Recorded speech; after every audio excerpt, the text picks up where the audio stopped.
इससे the GDP could go up by 0.8%. That is a very big thing. Lower middle class है, the economically weaker section, उनको तो भला ही होगा because GST rates on all the consumption items कम हुआ है. ये सिर्फ GST रिफॉर्म नहीं है. एक तरह के तरीके से हम देश की जो आर्थिक व्यवस्था है, जो 2014 में 2 ट्रिलियन पे थी, आज 4.3 ट्रिलियन पे पहुंच गई, उसको सेलिब्रेट कर रहे हैं. सबसे पहले तो मैं आपको और आपके माध्यम से आपके दर्शकों को हार्दिक शुभकामनाएं देता हूं इस शुभ अवसर पर. नवरात्रे के अलावा बचत उत्सव, और आप देखिए सब जगह, आप प्रिंट मीडिया खोल के देखें, आप लोगों से बातचीत करें, there is an air of celebration. बहुत लोगों में खुशी का माहौल है. देखिए, ये सिर्फ जीएसटी रिफॉर्म नहीं है. एक तरह के तरीके से हम देश की जो आर्थिक व्यवस्था है, जो 2014 में 2 ट्रिलियन पे थी, आज 4.3 ट्रिलियन पे पहुंच गई, उसको सेलिब्रेट कर रहे हैं. पर उसको नहीं, और भी चीजें सेलिब्रेट कर रहे हैं. इस जीएसटी 2.0 रिफॉर्म से, जिसमें जीएसटी रेट कोई 390 प्लस आइटम्स में कम हुआ है, जिसमें सब सेक्शंस ऑफ सोसाइटी को फायदा होगा. पर हम कुछ और सेलिब्रेट कर रहे हैं. अब कहा जा रहा है कि इससे the GDP could go up by 0.8%. That is a very big thing. अब मान लीजिए, देखिए, जो हमारे लोअर मिडिल क्लास है, द इकोनॉमिकली वीकर सेक्शन, उनको तो भला ही होगा because GST rates on all the consumption items कम हुए हैं. कुछ चीजों पे बिल्कुल हटा दिए गए हैं. और इस समय सबसे जरूरी जो हमें जिस चैलेंज का सामना करना पड़ा है कि ग्लोबली देयर इज अनसर्टेनिटी, ठीक है, और भारत की अर्थव्यवस्था और मजबूत हो, हम 4.3 ट्रिलियन से 6 ट्रिलियन, 7 ट्रिलियन, 10 ट्रिलियन के और बढ़े, और आत्मनिर्भर बने पूरे तरीके से. विकसित भारत की जो यात्रा है हमारे 2047 को, उसका भी रास्ता, उसकी यात्रा जो है, इट्स थ्रू आत्मनिर्भरता. तो ये सब सेक्शन ने वेलकम किया है. और मुझे कभी कभी हैरानगी होती है, कुछ हमारे जो राजनीतिक दल हैं जिनका रिकॉर्ड हमेशा विरोध करने वाली नीडल में वहां फंसा रहा है, उनको शायद समझ नहीं आ रही है. सर, आप कह रहे हैं उनको समझ में नहीं आ रही, वो बहुत सारे प्रश्न उठा रहे हैं. कांग्रेस कल से ही लगातार एक के बाद एक आरोप लगा रही है. जयराम रमेश का साफ तौर पर कहना है कि टैरिफ का जो मुद्दा है या H1B वीजा का जो मुद्दा है, इन तमाम मुद्दों से ध्यान भटकाने के लिए सरकार अब जीएसटी रिफॉर्म्स की बात कर रही है. मैं इससे काउंटर क्वेश्चन पूछना चाहता हूं. ये जिस व्यक्ति का आपने नाम लिया, ये बहुत बुद्धिजीवी हैं, और बुद्धिजीवी भी कई लेवल्स के होते हैं, साधारण, असाधारण. ये चक्रवर्ती क्लास बुद्धिजीवी हैं. इनसे ये पूछें कि अगर मान लीजिए टैरिफ नेगोशिएशंस किसी देश के साथ नहीं चल रही हो, तो क्या जीएसटी रैशनलाइजेशन और जीएसटी रेट कम नहीं होने चाहिए थे? उनसे पूछिए.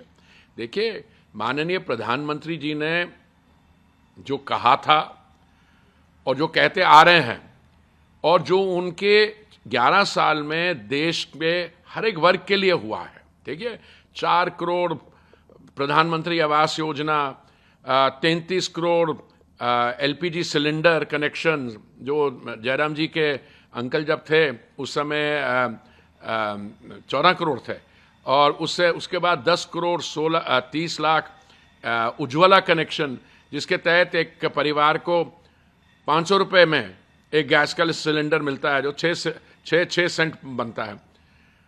पेट्रोल और डीजल प्राइसेस डाउन. बट उनसे ये चीज पूछा जाए कि अर्थव्यवस्था हमारी कहां थी और कहां तक पहुंच गई है.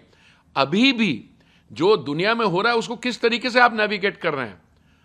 वो आपकी तरफ आ रहे हैं कि आप उनकी तरफ जा रहे हो? ठीक है, आपके जो रिक्वायरमेंट्स हैं, नेगोशिएशन चलेंगी, पर क्या करें, जब तक नेगोशिएशन, अगर टैरिफ नहीं होते तो हम अपनी इकोनॉमी को ज़्यादा मजबूत नहीं करते. हम ये जो आत्मनिर्भरता की और स्वदेशी का स्लोगन है, गर्व से कहिए स्वदेशी है, ये अभी थोड़ा ना है, ये तो पहले का है.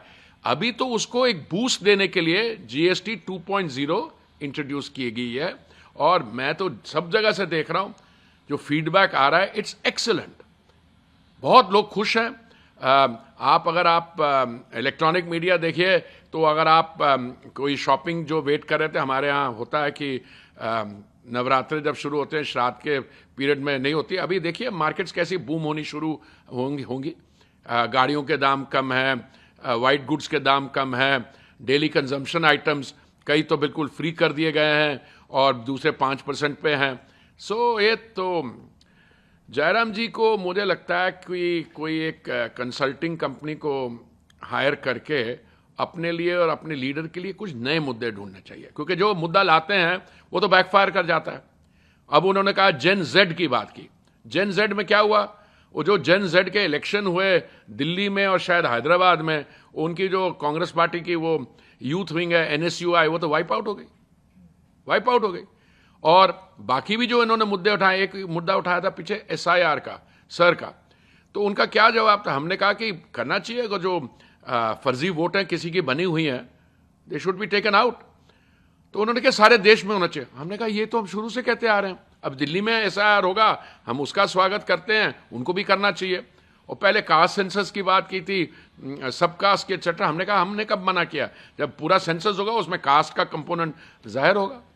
लेकिन सर, प्रधानमंत्री जी पर यह आरोप लग रहा है कि वो मसीहा बनने की कोशिश करते हैं। पहले जब वो खुद मुख्यमंत्री थे उस समय उन्होंने ऐसा एक मुख्यमंत्री जिन्होंने इस GST का विरोध किया, कांग्रेस जब इसको लेकर आई थी, और आज इस पर लगातार जो है कह रही कि हमने ही सब कुछ किया है GST। देखिए, हमने कभी नहीं कहा कि सब कुछ हमने ही किया।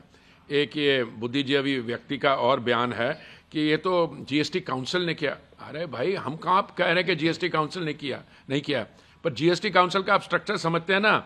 देश की वित्त मंत्री जी हैं, उसमें राज्यों के भी वित्त मंत्री हैं, पर प्रपोजल कौन लेके आता है?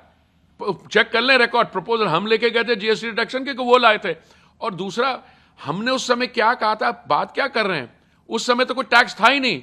कल प्रधानमंत्री जी ने जब देश को संबोधित कर रहे थे, उन्होंने कहा अगर आपको बेंगलुरु से हैदराबाद कोई 540 किलोमीटर का रास्ता कुछ भेजना था तो बाय रोड भेजते तो बड़ा मुश्किल था। कंपनीज क्या करती थी, उसको यहां से लेके वलायत ले जाओ, जर्मनी ले जाओ और वहां से बाय एयर वापस भेज दो। ये तो हालत थी। तो ये क्या जयराम जी बोल रहे हैं कि हमने ये कहा था, तुमने वो कहा था? मैं उसकी लिस्ट बना लूं, हमने क्या कहा था और तुमने क्या कहा था, ये तो कहीं मुंह दिखाने लायक नहीं रहेंगे। उनका ये कहना है कि सेलेक्ट कमेटी को भेजा गया, ये मामला फिर पोस्टपोन्ड हुआ, और जब हमने कहा 8 साल पहले 2017 में जब लागू किया तो इसको सरकार की तरफ से जो देखिए 2008 आपने जब इसको लागू किया नहीं किया, उस समय स्थिति क्या थी? क्या क्या आपने क्रिटिसाइज किया? गब्बर सिंह बताया, फिर कुछ और बताया, किसी और बताया, उसको छोड़ दीजिए। इस समय सिचुएशन ये है कि GST हम लोग लाए, GST को हमने और आगे सेकंड जनरेशन लाए और इससे लोगों को लाभ मिल रहा है। अब एक आदमी है, किसी का आपके यहां पे कोई आपके देश में खुशी का माहौल है, त्योहार है, आपका नेता को वो उनकी वो अब्जॉर्ब नहीं कर पा रहे, उनके कोई लोग बगल वाले देश में कहते हैं मुझे आई फील वेरी कंफर्टेबल है। इन लोगों की बातें छोड़िए, इस समय GST पे आ जाइए। और मैं कह रहा हूं कि इससे जो एस्टिमेट भी है ना 0.8% हमारा GDP बढ़ेगा, मुझे लगता है ये भी कंजर्वेटिव है।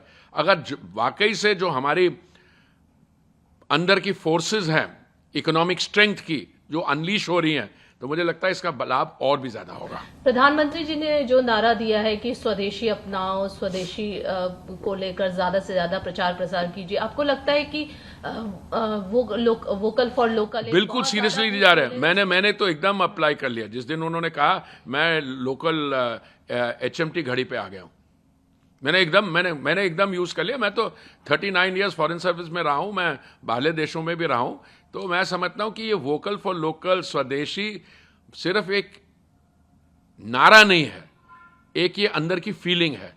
और अभी तो हमारे यहाँ प्रोडक्ट्स इतने मिलते हैं, आप कभी बाय एयर ट्रैवल करें, हमारी एयरपोर्ट्स पे जो वोकल फॉर लोकल और स्वदेशी डिस्प्ले है, सही माने में डिजाइनर ब्रांड्स, फैशन ब्रांड्स, ये सारे यहां से उठ के बाहर जा रहे हैं। एक अंतिम सवाल लूंगी सर आपसे, जिस तरीके से सिर्फ कांग्रेस ही नहीं अन्य ओपोजिशन पार्टीज भी इसको लेकर क्रिटिसाइज कर रही है। कौन कर रही है? जो कांग्रेस के अलावा कौन कर रही है? सारे ही लीडर्स नहीं, देखिए तो आपको लगता है कि मतलब ये क्या, अगर सरकार का कोई भी अच्छा काम होता है तो उसमें क्रिटिसाइज नहीं, उसको वो देखिए हमारा सौभाग्य है कि हमें ऐसी ऑपोजिशन मिली है। जितनी वो बातें करेंगे, कुछ तो स्टैंड अप कॉमेडियन टाइप होती हैं, कुछ होती हैं हमें भी तरस आता है उन पे कि ये क्या बोल रहे हैं, क्या बोल क्या रहे हैं।